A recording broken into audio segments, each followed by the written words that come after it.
Hey guys, what's up? Derek here from Bomb Socks with more Bomb Bites, where we feast upon the words of Christ one bite at a time. So in conclusion of this week of the study of Come Follow Me, we're going over to Mark chapter 9, and I love this little story right here. In fact, this whole chapter is awesome. It reiterates the whole Mount of Transfiguration experience that was in Matthew chapter 17. And here we are now as Jesus has an interaction with this gentleman right here, a good father of a child who is possessed with, it says, a dumb spirit. We don't know all that means, but this kid is having convulsions, seizures. I don't quite know what it would be the equivalent of it today, but he is just struggling, and the dad just takes him to Jesus. He's like, I don't know what to do with my son. So Jesus in verse 21 says, how long is it ago since this came unto him? And the dad said, of a child, and oftentimes it hath cast him into the fire and into the waters to destroy him. But if thou canst do anything, have compassion on us and help us. I'm sure many of us as parents have said that phrase before. It's like, just help me out here. I don't know what I am doing. Help me with this child. Verse 23, Jesus said unto him, if thou canst believe, all things are possible to him that believeth. And straightway the father of the child cried out and said with tears, Lord, I believe. With a little semicolon there, help thou mine unbelief. I love that statement so much because I think it illustrates how many of us feel. It's like, Lord, I believe. Help thou mine unbelief. Elder Bednar said this in conference. He said, he may have believed in Christ generally, but not believed in him specifically or individually. I think that's a great statement. It's like, you believe that Jesus can do all things, but do you believe that he can help you out? So the question is this: is it possible to believe and yet still have some doubts? I absolutely think that is true, because I don't think it's as binary as you believe, so you never doubt again. Now, I think we're constantly working through that. So with regards to this message, I don't think, in fact, I know, I can't teach this any better than the way Elder Jeffrey R. Holland taught this back in a talk called Lord, I Believe in 2013. What I've done is I've taken Elder Holland's talk and I have clipped it down to share 3 major principles that I think will help you and I as we are navigating the same balance of Lord, I believe, help thou mine unbelief. So go ahead and watch this. Now, with this tender scriptural record as a backdrop, I wish to speak directly to the young people of the church. Young in years of age, or young in years of membership, or young in years of faith. One way or another, that should include just about all of us. Observation number 1 regarding this account is that when facing the challenge of faith, the Father asserts his strength first and only then acknowledges his limitation. His initial declaration is affirmative and without hesitation. Lord, I believe. I would say to all who wish for more faith, remember this man. In moments of fear or doubt or troubling times, hold the ground you have already won, even if that ground is limited. In the growth we all have to experience in mortality, the spiritual equivalent of this boy's affliction or this parent's desperation is going to come to all of us. When those moments come and issues surface, the resolution of which is not immediately forthcoming, hold fast to what you already know and stand strong until additional knowledge comes.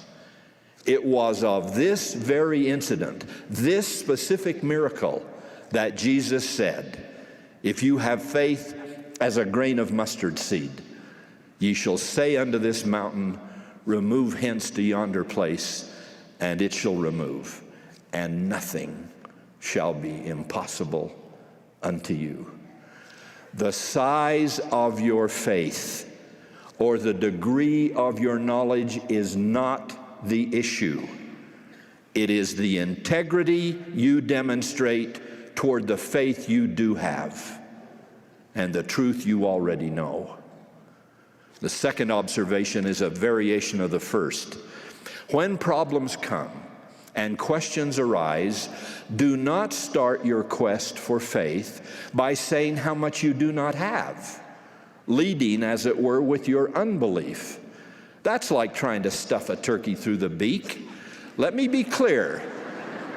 Let me be clear on this point. I am not asking you to pretend to faith you do not have.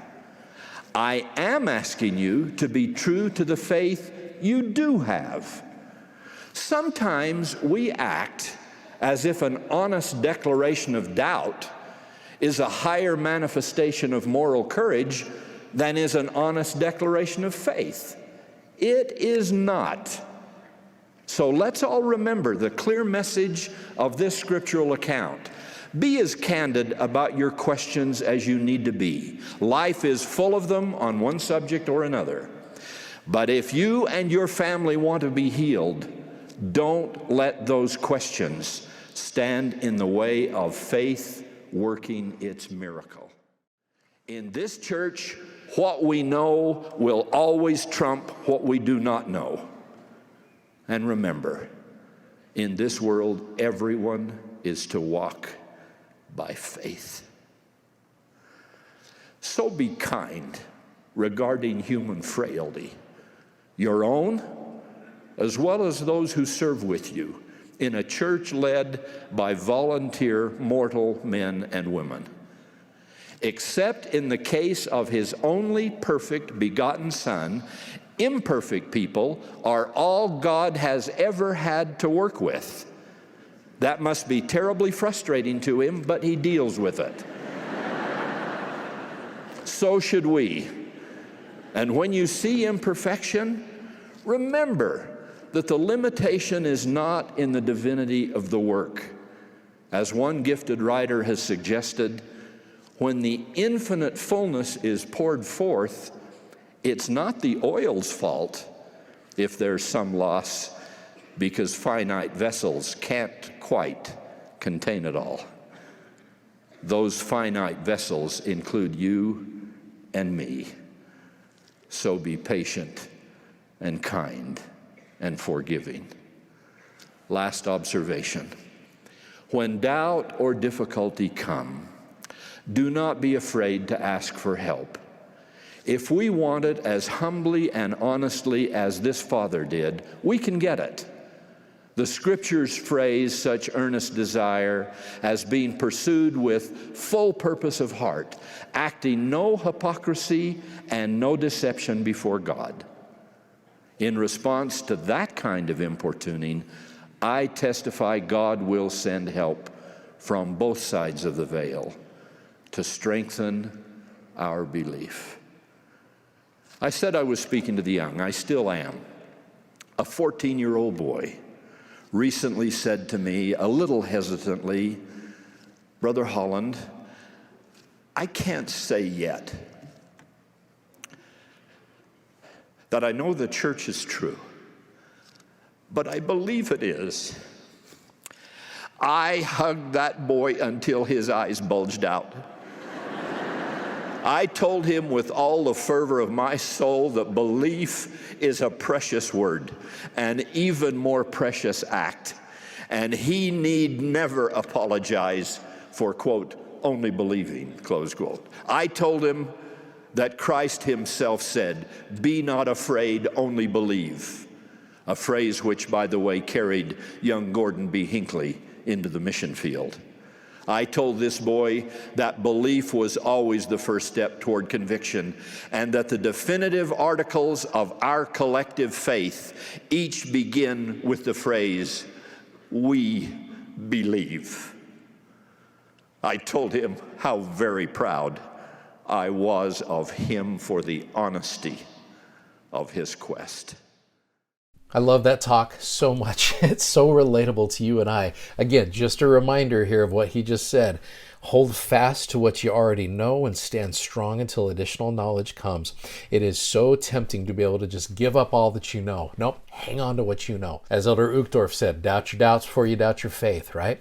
Number 2, what we will know will always trump what we do not know. And remember, in this world, everyone is to walk by faith. Then the third one, when doubt or difficulty come, do not be afraid to ask for help. And so I love that message, and I love what it teaches here, you and I, when we are going through those same principles of believing the Lord, but not always believing that he can do it for us. I can testify to you that he can do it for us as well. He's very personal and works with us individually. We just need to work through that and remember the words of Elder Holland through this process. Thanks for watching. Thanks for subscribing. Thanks as always for sharing these messages. We love that you do that. And please check out our amazingly comfortable gospel-themed socks at bombsocks.com. Have a great weekend, and we'll see you next time. Godspeed. Bye-bye.